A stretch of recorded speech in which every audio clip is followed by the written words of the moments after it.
Hola, buenas tardes, bienvenidos. Bueno, mi misión iba a ser muy breve. Solo, primero, excusar al presidente que no ha podido estar para darnos la bienvenida y nada, recibiros aquí en el Centro Lejano, daros la bienvenida a este nuevo episodio del ciclo Periodismo y Relaciones Internacionales que estamos llevando a cabo en el Centro Riojano de Madrid. Y nada, darle la palabra al amigo Juan Vecino, que es el que va a llevar todo el peso de la conferencia. Muchas gracias y bienvenido.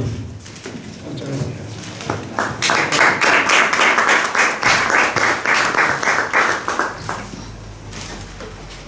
Pues muy buenas tardes. En primer lugar, muchísimas gracias al Centro Riojano por acoger este 17 coloquio del ciclo Relaciones Internacionales y Periodismo, que esta vez lleva por título El arte que ha desaparecido el arte a través del periodismo global, mitos, símbolos y representaciones artísticas, el lenguaje oculto de las gárgolas.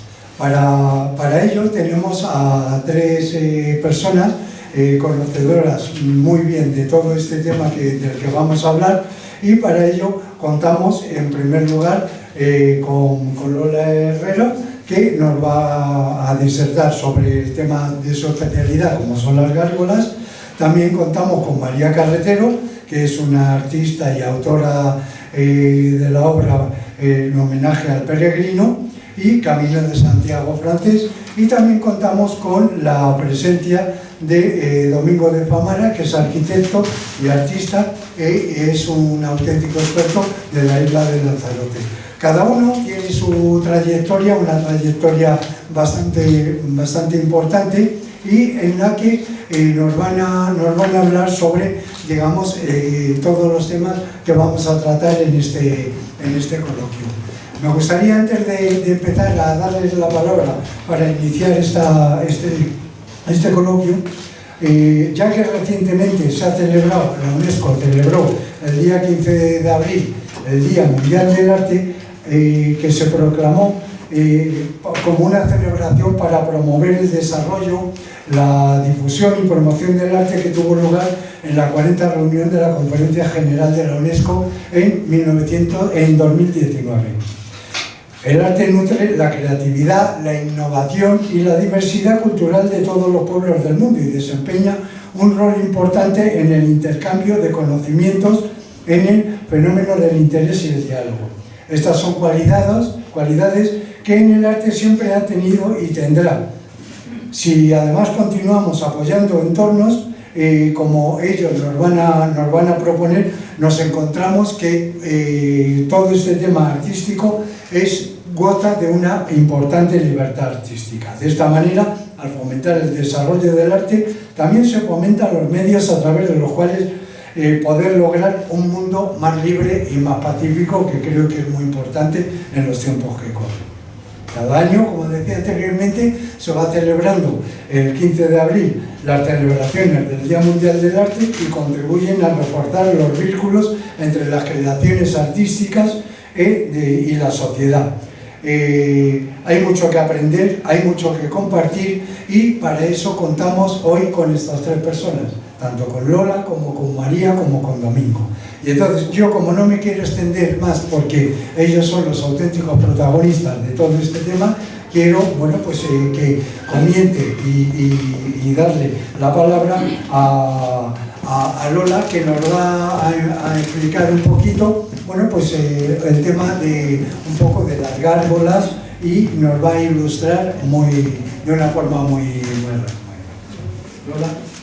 Bueno, pues buenas tardes a todos. Estoy encantada de estar aquí hoy con todos vosotros y con mis compañeros de coloquio. Y bueno, yo he traído, antes de iniciar el coloquio, he traído unas pocas fotos, muy poquitas, para explicaros qué es una gárgola, porque hay gente que no sabe lo que es. Entonces, bueno, pues así brevemente decir que la gárgola, ¿por qué explico siempre que es una gárgola? Porque hay mucha confusión. La gente llama gárgolas a cualquier monstruo, animal, ser que sobresale de los muros de los edificios, como las quimeras de Notre Dame de París, las que han rehecho hace poco. Eso no son gárgolas, eso son quimeras, grotescos, decoración, o sea, esculturas decorativas, como queráis llamarlos. Pero la gárgola no es eso. Estos son gárgolas. La gárgola, así de fácil y así de simple, es un canalón de desagüe. Es un canalón para desaguar el agua de la lluvia que cae a los tejados de los edificios. Esto en su momento, sobre todo en el gótico, fue una revolución a nivel de canalización de aguas. Supuso un avance tremendo, porque antes el agua caía por los muros y deterioraba la piedra. Claro, la gárgola, al estar perpendicular al muro y caer el agua directamente al suelo, fue realmente una revolución a nivel, como digo, de sistema de canalización de aguas. Esta es la maravilla. Os he traído esto para que veáis que, bueno, es que no tengo el puntero. La gárgola tiene que tener un canalón, como veis, y abajo veis a dos que están trabajando. En esta foto de Salamanca, me voy a poner ahí para señalarlo, porque no tengo puntero. Y por ejemplo, veis una manera de explicarlo. El agua de la lluvia cae a las terrazas, ¿no? Y entonces se cae por ese agujerito, sigue por todo el arbotante y llega hasta la gárgola, que por la boca o por un tubo cae al suelo, a la vía pública, que es el gran avance, como digo, de la canalización de aguas, que sobre todo se dio en el gótico, en la época en que se levantaron esas catedrales y esos edificios tan maravillosos, ¿no? ¿Qué se representan las gárgolas? Así rápidamente, pues de todo. Animales reales, como veis, fantásticos o mitológicos, no solamente de Europa. Os hemos traído un macara, que es un monstruo mitológico de Asia, de esas zonas de Indonesia y por ahí. También antropomorfos, híbridos entre animal y humano. También figuras humanas maravillosas todas, como veis, preciosas. Monstruos de todo tipo. El que más se representa en las gárgolas es el cuadrúpedo alado, que viene ya desde la antigüedad. Luego también ángeles. Y está la tipología estrella de las catedrales, el demonio. El demonio es predominante, tiene una simbología y tiene una gran importancia en todos los templos cristianos. Tenemos aquí en España demonios preciosos. Luego diseños geométricos, que es posterior sobre todo al gótico, a la Edad Media, y que son bastante más sencillitos, no tienen la fascinación de las gárgolas. Pero, por ejemplo, en el Palacio Nacional de Mafra hicimos un proyecto de investigación con la Universidad de Lisboa y tuvimos que catalogar todas las gárgolas, y entonces son muy bonitas porque esta gárgola que veis hay como 300, son todas de mármol, es impresionante. O sea que realmente, aunque sean geométricas y con dibujos, también las hay muy bonitas. Luego hay algunas peculiares, que el agua no cae por la boca, como veis. Tiene una simbología también, y bueno, son muy curiosas. Y luego los dochoni, que llaman, que son figuras generalmente humanas, de cuerpo entero, que llevan una vasija o un animal por donde cae el agua. No cae directamente de la gárgola, sino de la vasija o del animal que llevan en los hombros. Las gárgolas, aunque las que nos interesan y las que realmente tienen una gran importancia funcional e iconográfica son las góticas medievales, han existido siempre desde la antigüedad y se siguen haciendo ahora gárgolas. Y entonces ahora ya en el siglo XXI nos podemos encontrar con algo tan peculiar, incluso atrevido, como esto. Esta gárgola es una gárgola que pidieron al escultor, que es José Miguel Abril, le pidieron que para la torre gótica de Alcañiz hiciese una gárgola que simbolizase la maternidad. Y el artista, como ha dicho Juan Ignacio, con su libertad hizo esta gárgola. Así que bueno, esto es lo que he traído para que veáis lo que son las gárgolas, lo que supusieron en su momento. Luego podéis preguntar lo que queráis. Bueno, os dejo aquí esa información porque yo me dedico a la investigación a través de artículos, de proyectos, de conferencias, etc. Pero además, junto con mi marido, que es el fotógrafo de todas estas gárgolas, hacemos un trabajo de divulgación a través de redes, con vídeos de YouTube y sobre todo con lo primero, que es una web donde hay un blog y hay bibliografía, donde, bueno, si os interesa el tema, incluso ahí hay un vídeo de una charla con el escultor que hizo esta gárgola, que hizo más, que nos invitó amablemente a su taller y nos explicó su proceso creativo. Así que bueno, dejo con esta foto, que esta es mi gárgola preferida, es un demonio maravilloso de la Catedral de Burgos. Así que nada, muchas gracias.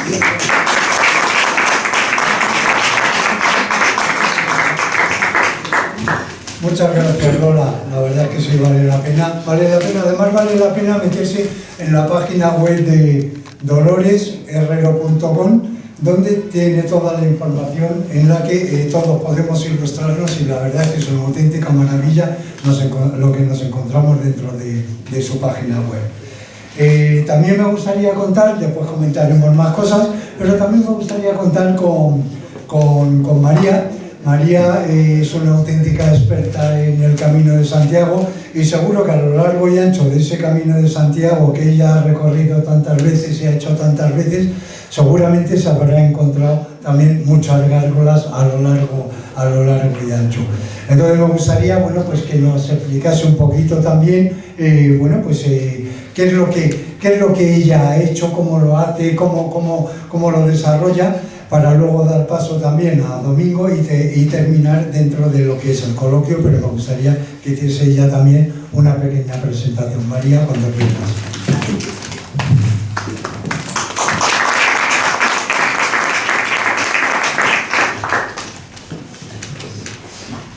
Bueno, muchísimas gracias al Centro Riojano de Madrid, a su presidente José Antonio Pérez Caño, que no se encuentra, a Martín, que no me olvido de él porque mi padre se llamaba igual, Martín Carretero.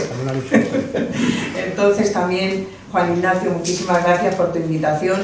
Es una maravilla estar aquí con vosotros. Gracias a todos los asistentes, amigos que veo, Custodio, Gran Maestro Sommelier, Juana Sánchez Hey, que bueno, pues siempre es para nosotros una gran amistad y una persona muy vinculada, Fernando Rielo, que antes hemos estado hablando de la Fundación Fernando Rielo, y también de otros amigos, Sole, la Fundación Up to You, que es una ONG que ahora va a presentar el día 7 de mayo en Madrid, también en el Colegio de Abogados.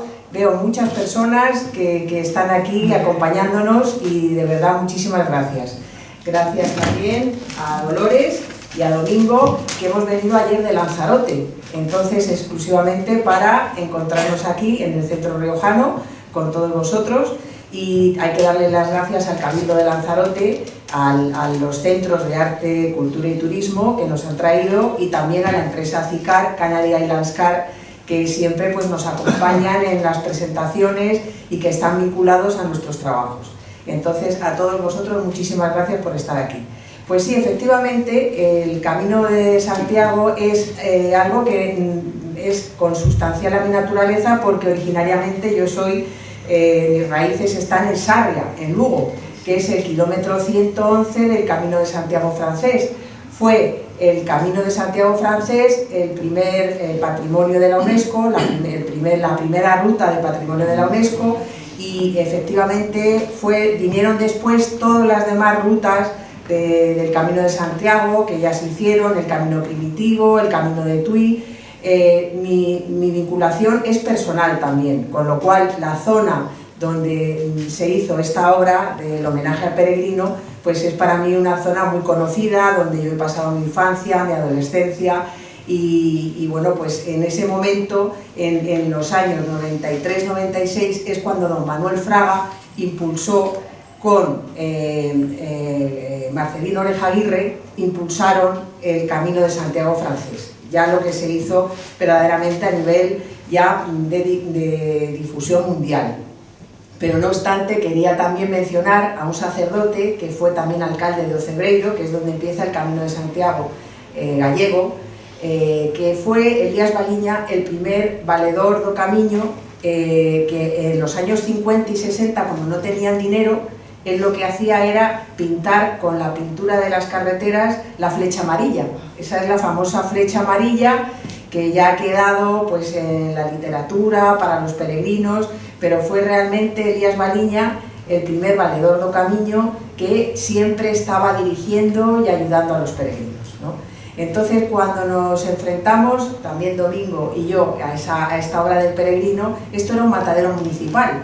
Era un matadero municipal que estaba estrecho, 1,30 metros de ancho, después era muy corto el camino, siempre muy estrecho. Entonces nuestra idea era fundamentalmente tener una acogida para los peregrinos, ampliar ese camino, donde ya en este último punto del kilómetro 111 del camino francés ya se recoge la credencial para llegar a Santiago de Compostela, y ya son los 111 kilómetros donde ya te pueden dar la compostelana.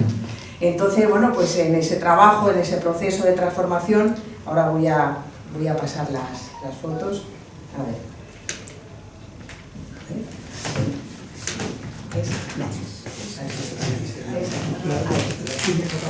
Aquí ves, ya decía yo. Es que eso. Bueno, pues entonces. A ver. Aquí abajo. A esa forma. Bueno, pues este es el símbolo de la obra, que es una pieza en bronce, que están a todo lo largo del camino, pues hay 150 toneladas de este granito de Zimbabue que sirve de asiento, que sirve de contemplación, donde también son verticales y horizontales, se hicieron diseño de lámparas. Esto fue la placa que inauguró don Manuel Fraga. A ver. La barandilla, este área que, bueno, pues continuamente están transitando los peregrinos. Y hablando del agua, precisamente, aquí está en la zona del balcón de los enamorados, como estábamos hablando antes con Juan Antonio, Domingo y Dolores, el hombre tiende siempre a ir en contra de la naturaleza, entonces construye justo a la orilla del río, y vienen los ríos y se desbordan, ¿no? ¿Y qué sucedió? Bueno, pues que hace 14 años pues, las instituciones no se les ocurrió otra cosa que demoler el puente, ¿no? Entonces, claro, la población se les echó encima y, bueno, pues hay una serie de litigios, porque el agua, estamos hablando del agua, de las gárgolas, pues el agua es muy importante en el Camino de Santiago, y el puente es lo que une una orilla con la otra, ¿no? ¿Qué hacen los peregrinos cuando están sedientos, cuando están cansados? Cogen la famosa vieira, que sirve para beber agua, ¿no? Entonces, bueno, pues en esta ingeniería, en esta sociedad que tenemos, pues no se les ocurrió otra cosa que demoler ese puente. Y ahora todavía estamos en ese proceso de transformación para que se reconstruya ese puente de la forma que estaba antes, que ya nunca será igual, porque claro, la vegetación ha desaparecido, el entorno que venía, estas vegetaciones tan enormes, pues no están, porque claro, al demoler el puente quitaron toda esta vegetación, pero como la naturaleza es muy sabia, seguirá adelante y se transformará en un espacio maravilloso. Yo recuerdo cuando hizo Isabel Coixet la película Los que aman, que rodó esta película cerca de Sarria, en Láncara, en un pazo de Láncara, dice: es la nueva Toscana, María, por la vegetación. O sea, Sarria siempre tiene una frondosidad, ya en las crónicas de Domenico Lafi ya decía que era huerta. Bueno, pues también se les ocurrió, cumplimos ya 29 años de esta inauguración, pues querían construir 1000 viviendas que se pararon, ¿no? O sea, construcción al lado del río, contra natura totalmente, en un Camino de Santiago. Pero bueno, los humanos somos así, y también hay precisamente personas que trabajamos para hacer justo lo contrario, ¿no? Para decir, no se puede llevar por este camino, y damos testimonio de que este camino y el Camino de Santiago está al servicio de la comunidad.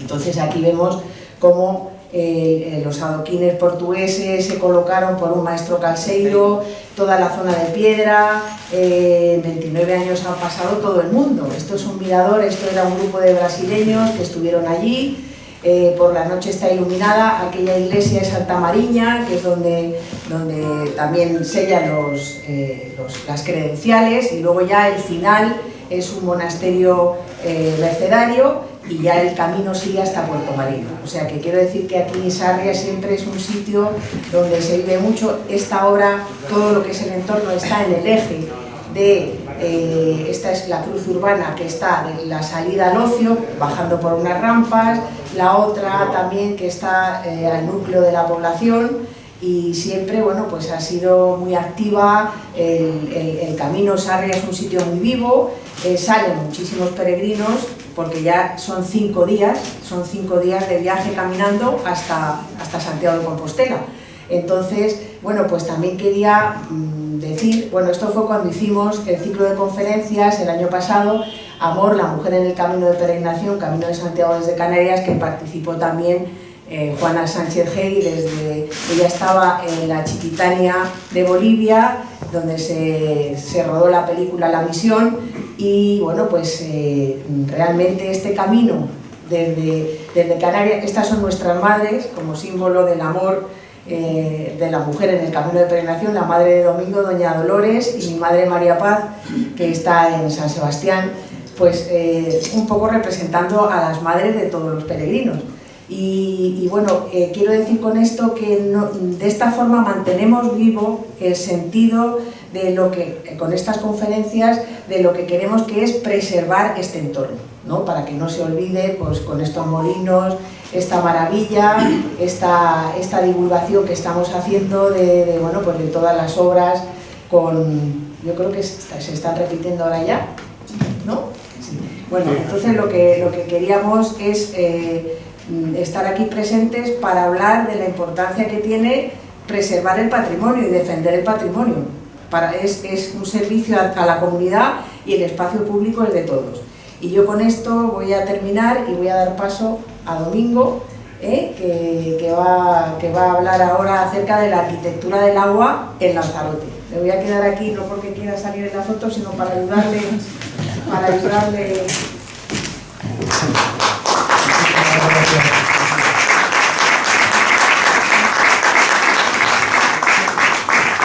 Bueno, hay que decir que Domingo es un arquitecto y artista de la isla de Lanzarote. Trabajó con César Manrique, si tengo bien entendido, y la verdad es que es una persona que hace unos trabajos excepcionales. Me gustaría decir, al hilo de lo que nos hablaba María, que aquí está la figura que María diseñó. Esta es una muestra de todo lo que ella ha hecho en el camino, y la verdad es que es una auténtica maravilla cómo trabaja, cómo esculpe, y la verdad es que vale la pena ver sus obras. Y ahora, pues eso, Domingo, te toca a ti.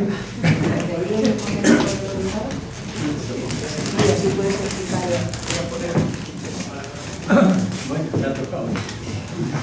Bueno, muchísimas gracias al Centro Riojano, a Juan, a Martín, y bueno, amigos y amigas, muchísimas gracias por estar aquí.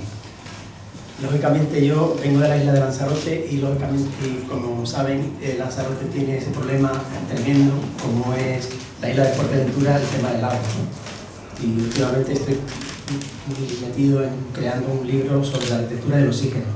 Entonces quería mostrar un poquito aquí de cómo en sí esos agricultores o esa gente de los años 50, 60 acaparaban cómo podían coger esa agua, ¿no? De los aljibes, cómo pintaban las casas, cómo alveaban, ¿no? Entonces en esa humildad, ¿no?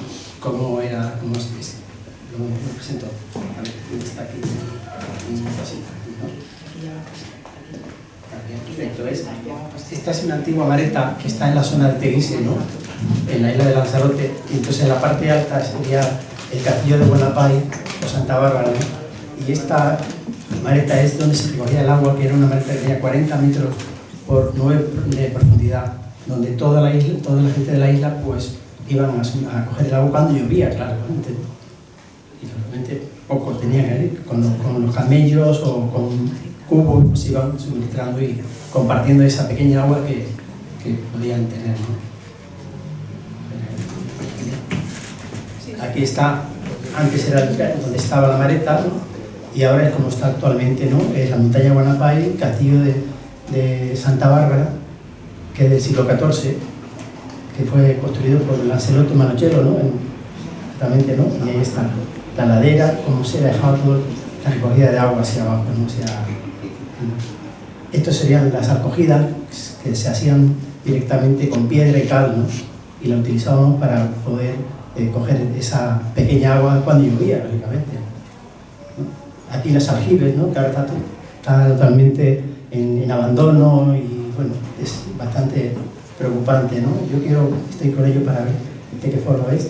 Les aljibes, incluso con ese canalón que cogían, por eso el cubo, ¿no? Está traído con un balde, como se llama en Canarias, ¿no?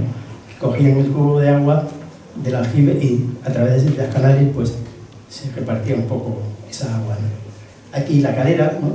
Importante en la época de los 50, 60, que se construyó casi sin ingenieros, sin arquitectos, lo hacían prácticamente los propios agricultores, gente de la propia isla, ¿no? Que se rellenaban con madera, después la ceniza volcánica y encima apilábamos las piedras de cal y ahí se prendía fuego. Por eso la importancia del agua también en este sitio, ¿no? Ahí está, lógicamente la calera y los aljibes, ¿no? Ese depósito subterráneo hacia abajo, que bueno, pues se compartía lo que era la cal y los canalones finales también, como ahí el vertedero, un poco la pileta donde suministraba el agua para compartirla de un sitio a otro. Ahí está, ¿no? Impresionante que si esto está totalmente construido sin arquitectos, directamente en esa cosa necesaria para la supervivencia y para compartir esa poquita agua que teníamos. Y la calera, esto está en la zona de Teguise, ¿no? Está en Lanzarote. Es un sitio totalmente abandonado y ahí estoy luchando para ver de qué forma recuperarlo y conservarlo, ¿no? Que no solamente son las playas y el turismo, ¿no? Es un patrimonio único y de verdad. Además está también todo lo que es los canalones que estaban simplemente con piedra y cal, se utilizaban en ese tema. Además, seguía, está repetida, pero bueno, ahí está. Eso es impresionante, parecen viviendas de una época tremenda, ¿no? Y además, una cosa importante, que lo que se transportaba, ¿no? Se compartía, traer madera y nosotros le damos la cal, ¿no? Para las islas, ¿no? Ese de aljibe de esta, acá. Los talones hacia el aljibe. Y esto fue el otro día, que llovió un sábado y el lunes ya como estaba ya de frondoso, de verde, y la tierra totalmente seca, ¿no? De cómo absorbe automáticamente esas 4 gotitas de agua o las complicaciones, como comentaba María, de construir en márgenes donde están los barrancos y todo esto permite nuestros queridos amigos. Igual que esto, ¿no? Esto es un verode, pero hay que ver sin agua cómo se crece esa hierba. Porque por la noche en esa piedrecita la humedad pues toca, entonces debajo de esa piedra levantas y hay humedad. Justamente ahí se mantiene esa impresionante, ¿ves? Otra zona de era o de acogida también, ¿no? Está la zona de Montaña Blanca, el norte de Lanzarote. Bueno, esto es una pequeña bodega con su lagar. Este es un tema que está ahora mismo pasando, que es el Parque Islas Canarias, cerca de la iglesia de San Ginés, y se acaban de hacer 4 o 5 días y han descubierto un aljibe. Es un aljibe del siglo XVII y XVIII. Entonces, que no sabían que había debajo de ese parque esa aljibe tan tremenda, ¿no? Que te da hasta susto, ¿no? Yo he estado hace 4 días antes de empezar esas obras, estaba ahí, y esta es la iglesia de San Ginés, y sobre todo cómo se construía también el tema de los arcos con la piedra volcánica, que también se utilizaba para el tema de los aljibes. Los aljibes, muchos ahora en Canarias o en Lanzarote, la están convirtiendo en vivienda, ¿no? Mejor sería como mantener el agua, ¿no? Por 4, que es un problema tremendo, lo que tenemos de agua, ¿no? Esto soy con el presidente del... Y bueno, está en la zona de cómo crecen las 4 plantitas ahí con poquita agua. Y yo creo que con esto, yo creo que es simplemente eso, cuidar mucho el agua, cuidar el medio ambiente y eso, que cuando vayamos a casa abrimos el grifo, los de Canarias, abrimos el grifo y cerramos, ¿no?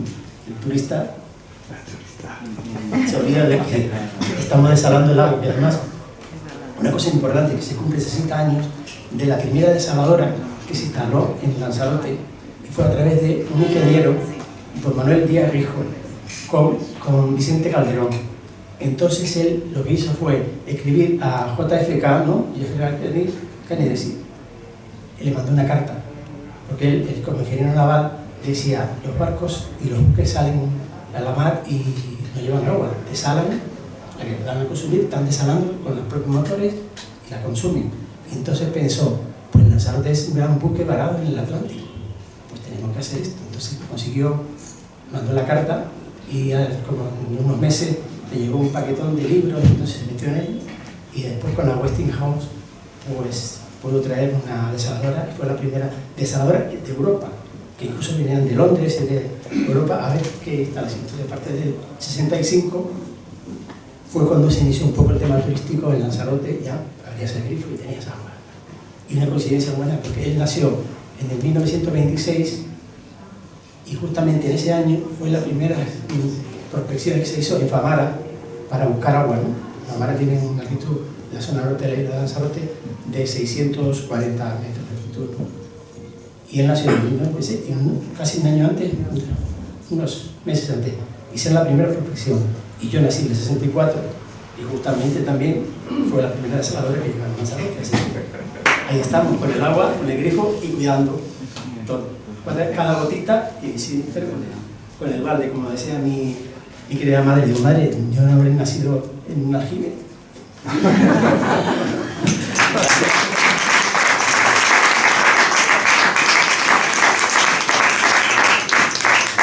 Bueno, como podemos ver, digamos, hay más cosas en común que cosas que no tienen nada que ver. Entonces, bueno, pues el agua, las gárgolas, el camino, todo tiene una relación. Y ahora ya que vamos a ir entrando un poco en el debate después de esta pequeña presentación que ha hecho cada uno, me gustaría que ya entrasen ellos también en este tema y bueno, pues que contasen sus experiencias cada uno de ellos con el tema de las gárgolas, es decir, ella como experta en las gárgolas, bueno, pues el origen, de dónde vienen y tal, y luego ellos también qué relación guardan con tanto en el Camino de Santiago como en todos los temas que realiza Domingo, cómo influye en la vida normal todo este tema. Bueno, Sí. las gárgolas, digamos, como he dicho antes, realmente las más interesantes iconográficamente y realmente como funcionalidad, porque la gárgola es un elemento funcional de la arquitectura, eso no hay que olvidarlo, que puede ser un caño o un bloque cilíndrico o rectangular, o puede ir decorado con estas maravillas de figuras que conocemos todos. Pero la gárgola realmente ha existido siempre. Desde la antigüedad ya había gárgolas. En Grecia y en Roma había gárgolas. Se sabe que hay algún caso en Egipto que ya había gárgolas. Y entonces, en todas las épocas, siglos y estilos, ha habido gárgolas. Hasta hoy día, que es la que os he enseñado. La gárgola fue realmente, como os cuento, una maravilla, un avance tremendo. Porque según parece ser que apareció más o menos hacia 1220 en la Catedral de Laon en Francia, y ya a partir del siglo XIII se empezó a utilizar de forma sistemática en París. Fue un avance impresionante, porque, claro, es lo que os he explicado antes, al no tocar el agua los muros, pues permitieron levantar esos edificios como son las catedrales, y luego otros edificios también, pero sobre todo en el gótico esas catedrales que vemos. Entonces el sistema de canalización cambió por completo. Domingo sabrá, que es arquitecto, la importancia que tiene el sistema de canalización de aguas a la hora de levantar un edificio. O sea, es tremendo. Entonces la gárgola fue definitiva. Lo que pasa es que, bueno, pues luego tiene una iconografía, una simbología, y bueno, pues es una maravilla. Luego, hablando un poco del tema de que hay que cuidar el patrimonio, pues nosotros yo para la tesis doctoral bueno, pues nos subimos a todos los tejados de las catedrales de Castilla y León y realmente nos hemos encontrado, bueno, pues barbaridades, realmente aberraciones, ¿no? La gárgola no dura eternamente, o sea, por el hecho de estar a la intemperie, al final muere por causas biológicas, químicas, bueno, pues climáticas, incluso humanas. Y la principal es la falta de mantenimiento. Entonces, ¿qué pasa? Cuando subes a los tejados te encuentras pues que están sucios los canalones, porque realmente las aves pues llevan con los excrementos, con el orín. Alguna vez nos hemos encontrado una lata de Coca-Cola o una cerveza en las bocas de las gárgolas, o sea, te encuentras de todo. Entonces, sí es importante realmente, yo siempre defiendo que hay que cuidar el patrimonio y mantenerlo, porque además luego, claro, el deterioro inevitable lleva a la restauración. Entonces hay restauraciones que están bien, que son inevitables y que son necesarias, pero hay otras que son tremendas, ¿no? Te encuentras a lo mejor pues una gárgola del siglo XV pues con un caño que se lo han metido en un ojo y no hacía falta hacer eso. Se puede poner un caño al lado de la gárgola para mantener esa escultura. Pues eso también es importante. Entonces la gárgola es un elemento funcional, pero bueno, yo defiendo que es una obra de arte única y digna de protección y de estudios. Y bueno, debemos intentar realmente que se conserven todas las que tenemos. Medievales quedan muy pocas, ya la mayoría son del siglo XIX y siglo XX, como en Francia. O sea, realmente quedan medievales, pero se han perdido muchísimas. Entonces las que tenemos hay que cuidarlas y conservarlas, y yo creo que, como hablamos de patrimonio, pues es importante. He visto la foto esta que habéis puesto de las flores y dices, es que la vida se abre camino al final. Pues lo mismo hay que hacer con el arte, que se abra camino y bueno, intentar cuidarlo, claro. Y María, ¿tú qué particularidades encuentras en todo este tipo de gárgolas, en todo el tema de la escultura? ¿Cómo consideras, desde un punto de vista escultórico, que este trabajo realizado a lo largo de los siglos? Bueno, a mí lo que me fascina es mirar hacia arriba, ¿no? Mirar hacia arriba y descubrir que esa perspectiva que te encuentras, esa dimensión con la escultura, ¿no? Que no solamente la escultura se incorpora en los espacios públicos que están a la altura de nuestros ojos, ¿no? También está en esas edificaciones enormemente bellas que duraban siglos, que tú dices, ¿cómo habrán llegado hasta aquí? Los arquitectos, ¿no? Los maestros de obras medievales, como tú muy bien has dicho, los egipcios también, que has mencionado que en Egipto también pues, había algún caso, ¿no? Entonces, bueno, pues todo este estudio, efectivamente, el agua es un estudio pero complementario al arte, ¿no? Ellos no solamente buscaban lo funcional y lo constructivo, sino también la estética y las obras de arte. Para mí, yo siempre he considerado que una gárgola es una obra de arte, ¿no? Con una escultura, como vas a un museo, puedes ver esculturas clásicas, pues las gárgolas es una belleza que por supuesto tiene que ser preservado y que es un patrimonio de la humanidad. O sea, que siempre me han fascinado, pero siempre con esa dimensión de altura, ¿no? De mirar hacia arriba, de contemplar hacia arriba.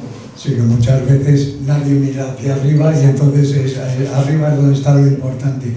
Y ya que estamos hablando de estos temas, Domingo, tú como arquitecto, como persona que ha trabajado mucho el agua, con César Manrique, que era un auténtico experto, ¿cómo consideras que interviene la gárgola dentro de lo que son los edificios, las catedrales? ¿Preservan, cuidan? Dice, comentado Dolores, lógicamente es un elemento importante para el mantenimiento y el cuidado en sí de lo que es la superficie del edificio. Lógicamente tiene su función y creo que es muy importante, ¿verdad?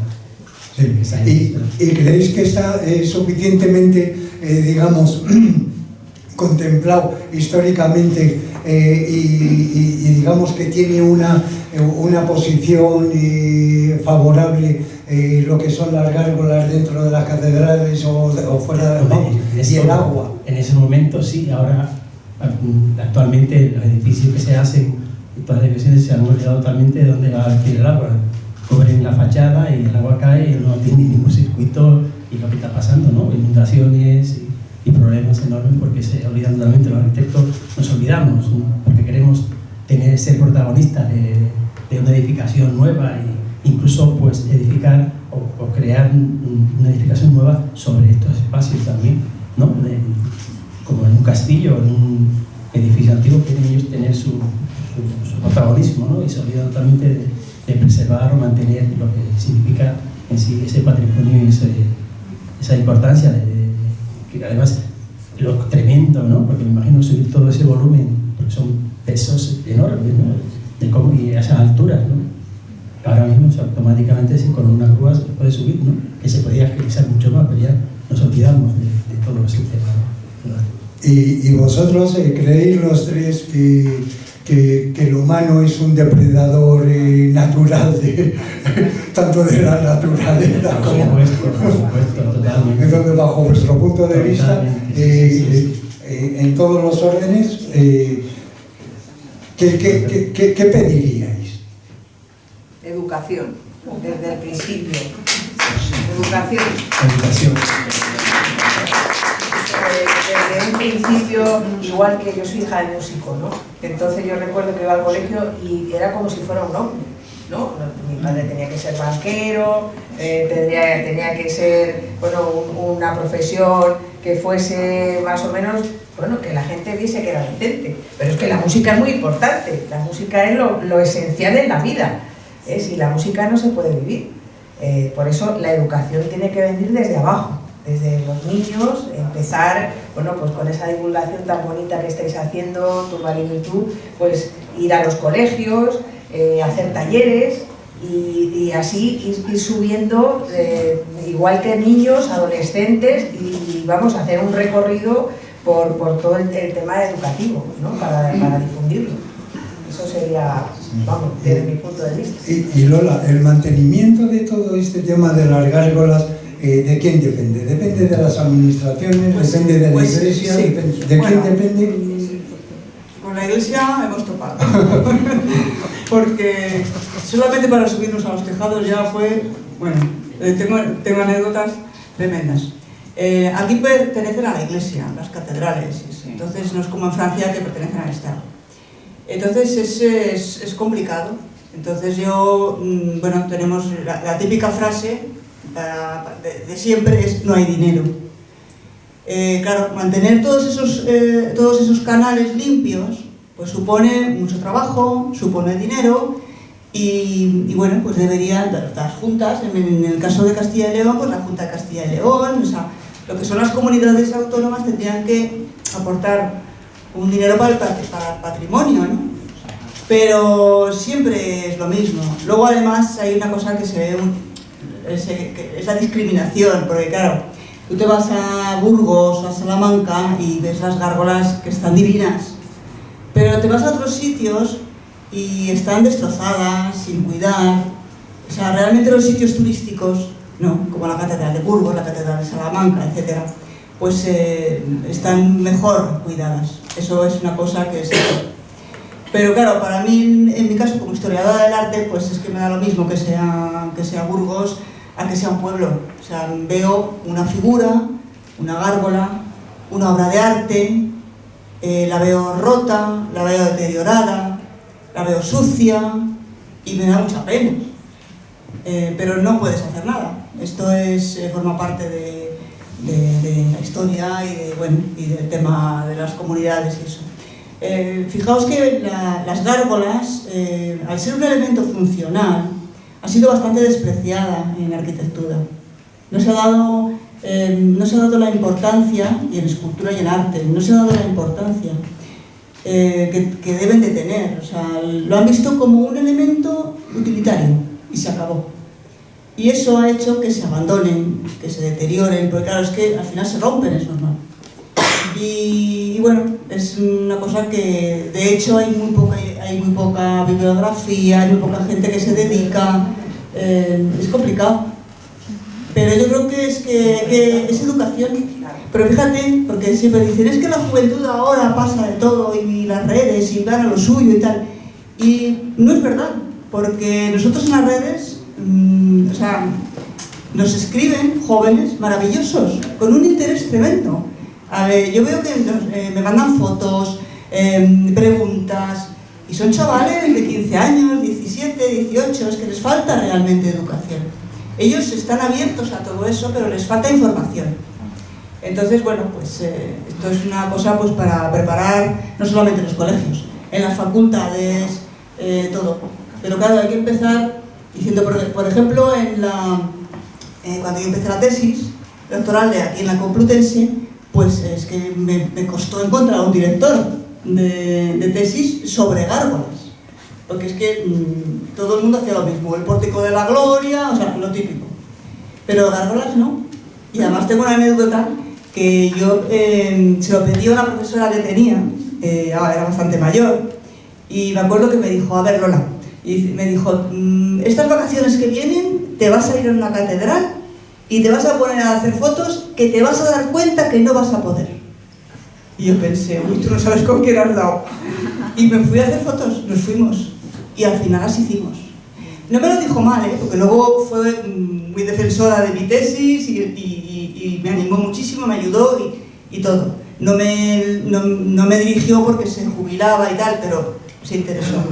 Pero realmente no me lo dijo mal, me lo dijo porque sabía todos los problemas que me iba a encontrar. Con subirme a los tejados, con las roturas, con las peleas con la administración, sabía lo complicado que era. Entonces, todo eso es lo que debemos salvar. Que en la vida se abra camino, como decimos, como las plantas. Claro. Eso es lo que tenemos que hacer. La cultura de la gárgola. La cultura de la gárgola. Claro que sí. Y María, tú a lo largo de todos los caminos del Camino de Santiago te habrás encontrado auténticas aberraciones, ¿no? Pues sí. Todas esas aberraciones que te has encontrado han sido denunciadas, han sido resueltas o se quedan como están. Pues algunas se resuelven y otras no se resuelven. Por ejemplo, como dice Lola, todo esto es un proceso, el trabajo con la administración ya también depende de la política y entonces, bueno, pues yo creo que siempre la persona es lo que importa, ya seas político, seas bombero, y si esa persona tiene interés y tiene un verdadero servicio a la comunidad, va a facilitarte todas las situaciones, ¿no? Pero como si solo quieran cubrir el expediente y salir en una foto, entonces todo queda en nada. Y yo recuerdo el prior del monasterio de Samos, que bueno, pues siempre estaba muy cuidadoso con los mayores que tenían. Cuando hicimos el 15 aniversario en Sarria, vino con el jeep, trajo a todos, y bueno, pues era un hombre, ya ahora hay uno de Puerto Rico, pero un hombre manchego muy activo. Entonces es tan activo que cuando estaba allí con mono de mecánico como César Manrique, ¿no? Con un mono azul, el prior estaba con su mono trabajando, y entonces yo recuerdo que era fascinante hablar con él y que había José Luis Vélez, y entonces cada vez que venía un grupo de turistas a ver el monasterio estábamos los dos hablando y se quedaban parados escuchando todo lo que hablábamos, ¿no? Y recuerdo que en una ocasión decía, tú fíjate María, me decía el prior, resulta que para yo tener este dinero, 300.000 euros, que es el tejado, que fíjate tú, todos los hermanos que están aquí malos, que se ponen malos, resulta que me exige la Xunta de Galicia encalar un muro, que es una aberración, porque es pizarra, es una aberración total, para que me den ese dinero, ¿no? Entonces, claro, ahí intervienen los técnicos, ¿no? Como decía Domingo, los técnicos que ya se creen superiores pues al bien y al mal, y que hacen sus propios edificios o esculturas de edificios, pero sin tener en cuenta lo que es el patrimonio ni lo que es el respeto a lo que ya está hecho para cuidarlo. Entonces esto sucede, bueno, pues diariamente. Y bueno, pues gracias que hemos conocido grandes arquitectos, como uno de ellos Fernando Higueras, que fue el que siempre, que ahora estamos en el año Palacios, Antonio Palacios siempre era un impulsor de Antonio Palacios, y nos decía Imagínate que Antonio Palacios hubiera nacido en Connecticut, Cincinnati, sería impresionante, pero es que ha nacido en Porriño. y en su época, Antonio Palacios, el gran Antonio Palacios, era uno de los arquitectos más importantes del mundo, porque el Palacio de Correos era superior al de México y al de Hungría, el actual Ayuntamiento de Madrid. Entonces, bueno, pues con eso estamos viendo, como hacemos muchos foros culturales, los sabios, los que tienen más edad, dicen, es que estamos viviendo una involución, y es cierto, en las edificaciones, en la forma de manifestarnos, pues todo esto realmente es un impedimento para conservar el patrimonio, pero siempre hay que estar en la defensa, siempre tiene que existir esa voz. Pues fíjate, Dolores, con tu marido lo que hacéis, esa divulgación que hacéis con las redes, con todo, que dices, los jóvenes nos escriben, pues ya estás despertando un interés cultural. O sea que es así. Domingo, cuando habéis venido, venías con este cubo, venías con una serie de cartulinas. ¿Qué es lo que has hecho? Bueno, para mí era un homenaje también a mi madre, bueno, un poco a esas familias canarias, ¿no? que tenían su cubo para coger el aljibe. También cogía un poquito de agua y con eso se podían lavar y terminaba. Incluso hasta nuestro amigo Marcial Díaz Rijo lo decía, yo me tapaba los ojos porque veía a mi madre que con un cubo se lavaba y se duchaba ya. Entonces es un homenaje a eso también, y esto es como el agua y un poco, es un poco decir, con esto nos da para mucho, ¿no? ¿Sabes? Y era un poco esto, ¿no? Sí, da para mucho, porque cogía un poquito de agua, o mi abuela tenía un aljibe y con un cubito así, cogía y tenía para lavar tus 4 cucharas, sus platos, así que es como eso es cuidar el medio ambiente, cuidar el entorno, cuidar, es decir, tenemos agua, nos preocupamos de decir, el pantano está al 50, 70%. Yo digo, en Lanzarote hay un pantano, no, hay como una presa pequeña que se hizo en los años 50 cuando se nunca, y ayer el otro día estaba el sábado, estaba a todo. 2 días duró. Se filtró por todas partes y adiós el agua. De verdad, impresionante, de verdad. Y es un espacio que es enorme, de hormigón feo. Y digo, esto hay que tirarlo al suelo, ¿no? Eso mi cubo es un poco, pues, pedir que conservemos la naturaleza, el agua, que seamos un poquito más humildes.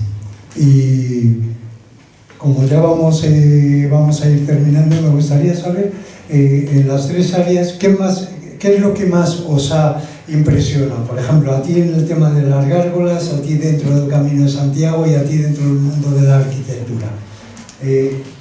Bueno, a mí realmente lo que más me ha interesado siempre es la iconografía, es la simbología de estas imágenes, que bueno, es muy largo de contar, ¿no? Pero, ¿qué ocurría? Que cuando hacían estos canalones, pues decidieron decorar, estoy hablando sobre todo de la Edad Media, y decidieron decorarlo con todo lo que formaba parte del imaginario medieval. Pero claro, dicen, no, y porque hay demonios, porque hay tal, pues formaba parte de su imaginario, según factores religiosos, morales, sociales. Entonces, ¿qué se decoraba? Pues con bestiarios, animales mitológicos, miedo al demonio y a la muerte, brujas, etc. Entonces, cada siglo, cada época, cada estilo, te das cuenta de lo que representaban, ¿no? Y eso es muy bonito para mí, porque al principio, en la antigüedad, sobre todo eran cabezas de león, cosas, algún monstruo, pero sobre todo cabezas. Pero luego cuando vas viendo cómo se van alargando las figuras y van haciendo ya todo tipo de criaturas, eso es muy bonito. Luego, porque la gárgola medieval, bueno, muchos sabéis que el Renacimiento supuso borrón y cuenta nueva, o sea, un desprecio al gótico tremendo, ¿no? Pero luego, afortunadamente, cuando llegó el siglo XIX, sobre todo con Viollet-le-Duc, que sabéis que restauró media Francia, pero afortunadamente, gracias a él y a todos sus colaboradores y a un nuevo estilo que fue el neogótico, es como que las gárgolas volvieron a surgir. Y entonces surgieron también, que es lo bonito de la iconografía, este tipo de gárgolas imitando las medievales, pero con el toque del siglo XIX, del siglo XX, etc. Y a mí es lo que más me llama la atención realmente, la simbología, la iconografía. Luego, por supuesto, como obra de arte escultórica, pues te encuentras maravillas, de realmente maestros de la piedra, porque en la época medieval la palabra artista no existía, no eran artistas, eran artesanos o maestros canteros, no había, la idea de artista no existía. Ya te das cuenta que eran realmente artistazos y maestros. Y eso, y con unas imágenes preciosas y con una libertad creativa maravillosa. ¿Y tú, María, crees que hay demasiados caminos de Santiago? Porque es que yo voy por muchos sitios y me encuentro, paso del Camino de Santiago y dice, bueno, esto es el Camino de Santiago aquí también. Y es que cada día parece que hay más sitios donde hay más caminos de Santiago.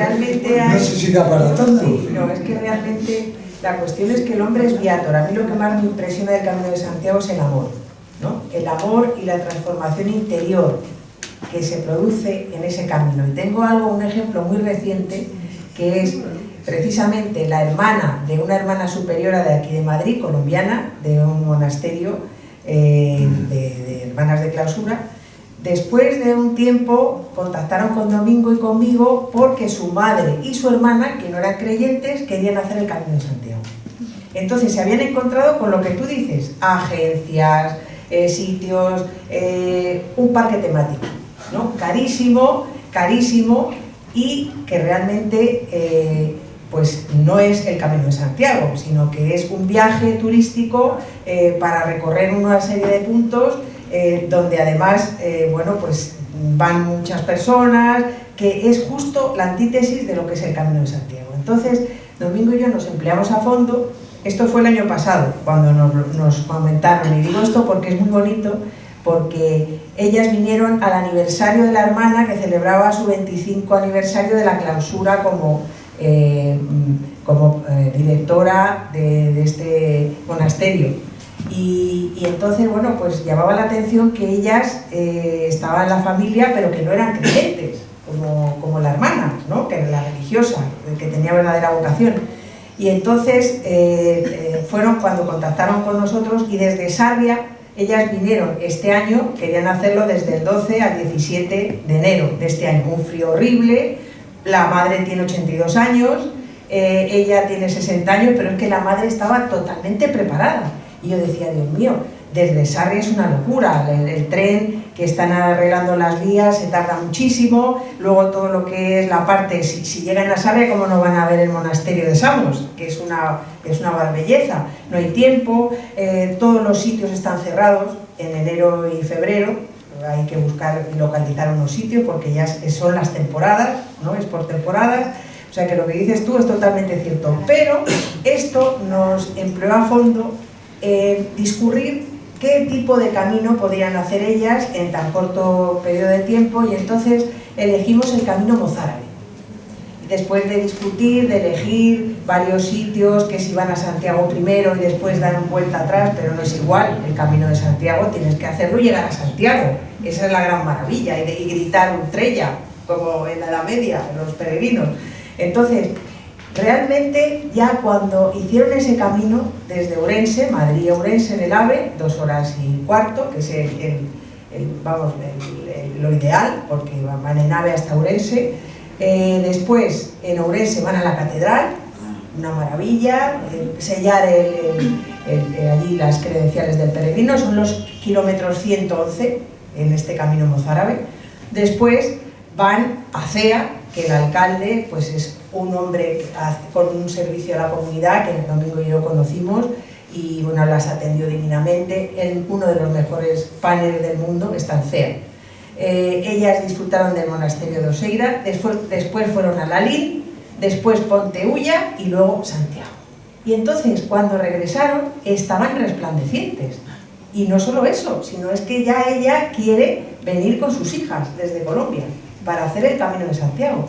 O sea que esa transformación interior y ese amor, esa convivencia que han tenido esa madre y esa hija, es lo que más me ha impresionado y me sigue impresionando. Y luego el tema cultural, claro, ¿no? Que el Camino de Santiago es Europa, ahí empezó. Y tú, Domingo, ya para ir concluyendo, antes de que haya alguna pregunta, entre los edificios, el agua, esa arquitectura, esos trabajos que tú has desarrollado, ¿con cuál te has sentido más satisfecho y al contrario? Lógicamente yo con obra nueva me sentía cómodo y me gustaba, ¿no? Pero últimamente ya estoy con el sentido de la no construcción. Y la no construcción significa recuperar espacios, ¿no? Hay tantos pueblos abandonados, sitios, casas impresionantes, ¿no? Que decimos, bueno, pegamos y edificamos, ¿no? ¿Por qué? Eso se puede recuperar. Esa es la arquitectura de los sitios, ¿no? Volver a recuperar ese espacio, ese entorno, ¿no? Y dejar de construir pues mamarrachadas y edificios obsoletos que no sirven para nada. Solamente son edificios que lo que hacen es consumir energía y, bueno, lógicamente, yo totalmente estoy ahora en contra de la construcción. Y sobre todo por mi isla de Canarias, que están construyendo. Era lo que te iba a preguntar. Sí. Y en Islas Canarias se están haciendo hoy en la tarde se siguen transmitiendo. Hay una parte importante que en Lanzarote, con la obra de César Enrique, se ha parado mucho el tema de construcción o se está edificando más o menos un poco una arquitectura similar, popular, no de muchas alturas, y eso pues, es importante, ¿no? Pero últimamente los políticos pues, están dando licencia y están dejando construir cosas que no tienen nada que ver, incluso están sin licencia, incluso en Lanzarote han construido 3 o 4 hoteles que están funcionando perfectamente sin licencia, justamente encima del mar, de la orilla del mar, y ahí está. Entonces entiendo que hay una sentencia de demolición, ¿no? Pero nadie se atreve a decir, oye, ¿quién paga 10.000 millones o quién paga 4.000 millones por demoler? Entonces están, incluso hasta hay un hotel en Lanzarote que hasta el propio gobierno está financiando para educar a los jóvenes de camareros, cocineras, todo. Es tremendo, no tiene licencia, es una cosa espantosa, ¿no? Es estupendo que la administración sea la primera que gusta. Así que está muy bien. En fin, bueno, pues no sé si hay alguna pregunta Yo para... quería preguntar a Domingo, no sé si me equivoco, pero cuando ha salido ahí, que has dicho que lo han hecho los labriegos o esa especie de cono truncado grande, sí. ¿Tú has hablado algo de fuego o me equivoco? No, sí, ese es un antiguo horno de cal. Ah, ese era un antiguo horno de cal. La calera, le llamamos ahí, ¿no? Que lógicamente se colocaba la madera, ¿no? Se colocaba lo que es la piedra sobre la madera y después se rellenaba todo de piedra de cal. Se prendía fuego y por eso las aljibes y el agua, ¿no? Porque cuando estaba todo totalmente, la piedra del cal se va deshaciendo, se le proyectaba agua y ya se quedaba totalmente para utilizar en las paredes y en todo lo que sea de construcción, ¿no? O sea, antiguamente era la piedra y la cal que se utilizaba habitualmente ahí en Lanzarote. Sí, gracias. A ti te quería preguntar, ya que eres una estudiosa de las gárgolas, ¿qué opinas de la invención de la teja, que fue una invención rotunda para todas las construcciones arquitectónicas y que hacían los aleros en forma determinada para que el agua no cayera sobre las paredes de las casas de los pueblos y los romanos, etcétera, etcétera? Cuando inventaron la teja, que creo que fue hacia el siglo II antes de Cristo, ¿no? Sí, por ahí. Bueno, como elemento también de construcción estaba muy bien. Lo que pasa es que llegó un momento, porque claro, el agua caía a la terraza y se metía por los canales de las cornisas y caía por las esquinas. Entonces, muchas veces, porque a lo mejor dependiendo de cómo estuviese colocada yo podía no caer, pero sí hay casos que se sabe que se arrastraba incluso por la teja y arrastraba por los muros. Supongo que yo es un arquitecto que yo consulté en su día y quedé con él, me dijo que seguramente, están casi seguros, de que era lo importante de la gárgola sirvió porque sirvió para levantar ese volumen, esos edificios tan altos. Porque necesitaban pues una cantidad de desagües tremendos y además que no tocasen la piedra. Entonces eso con tejas solo, o sea, para una iglesia pequeña podía servir, pero esos edificios no se podían. De hecho, él piensa, como arquitecto, que la gárgola benefició a que se levantasen esos tamaños de catedrales en esa época. Entonces, pero bueno, que sí. quizás el concepto de la teja Sí. con el alero Sí. fue la parte pionera de sí, idear sí, las sí. gárgolas. Sí, porque vieron que el agua, Que todos sabemos lo que hace el agua, romanos también lo destruye. hicieron. Sí, sí. Sí, Esto. en cuanto vieron el destrozo del agua que hacía en los muros y quisieron levantar esos edificios, lo que tú comentabas antes de mirar arriba, es que en la época del románico era todo como ir como los monjes, con la cabeza gacha, y siempre pues, estudiamos que en la carrera que decían, pero llega un momento que el hombre necesita mirar arriba, y ahí surge el gótico. Entonces es cuando se levantan esos edificios, claro, esos necesitaban un sistema de canalización impresionante. En las catedrales góticas flamígeras Sí. también hay unas gárgolas Divinas y impresionantes. renacentistas y todo, sí, vamos. Pues las que- enhorabuena a los tres porque estáis haciendo, bueno, y a tu marido si es este señor, porque los cuatro estáis haciendo una obra que como la cultura a la política no le interesa porque no es un voto mayoritario, tiene que hacerlo la gente que no es política. Es verdad. Muchísimas gracias. ¿Hay alguna pregunta más? Porque si no hay una pregunta más, lo que ellos estarán a la disposición de todos y pasaremos a tomar un vinito a continuación.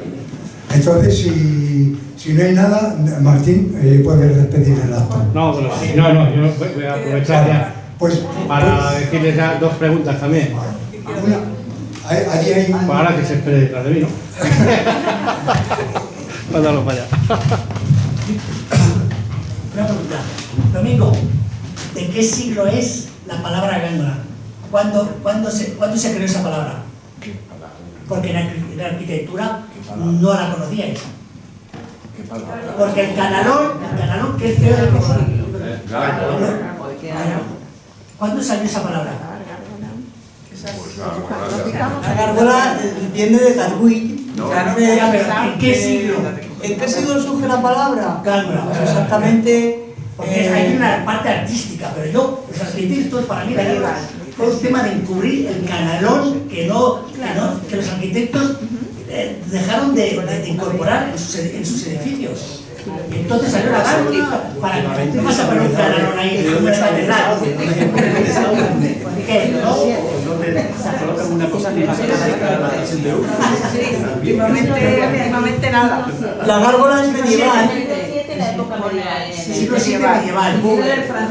Claro, la gárgola que conocemos como medieval es la gárgola, pero que etimológicamente se piensa que viene de Gargarizo, de Garguil, Siglo XI. de Gárgara, Sí, claro, que viene ahí. La arquitectura, a ver, ¿por qué? Eso es artístico. La gárgola para mí es un tema artístico. No. Es un canalón de desagüe decorado. Es un canalón. Claro.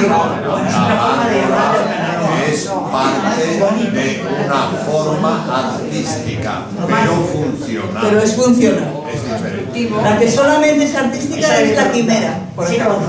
XI. Gracias. Muy bien, pues nada. 1220, por Sí. Sí. Pues nada, pues muchísimas gracias a todos por vuestra asistencia y ahora sí, No te lo digo yo. Pregunta. ¿Ibas a preguntar tú? No, sí, yo quería comentar que hoy aquí hay muchas más cosas en común de las que yo pensaba antes de venir. Porque bueno, yo soy de La Rioja, de un pueblo que se llama Aro, y yo me he criado llamando a ese cubo balde. y en mi pueblo se sigue llamando balde.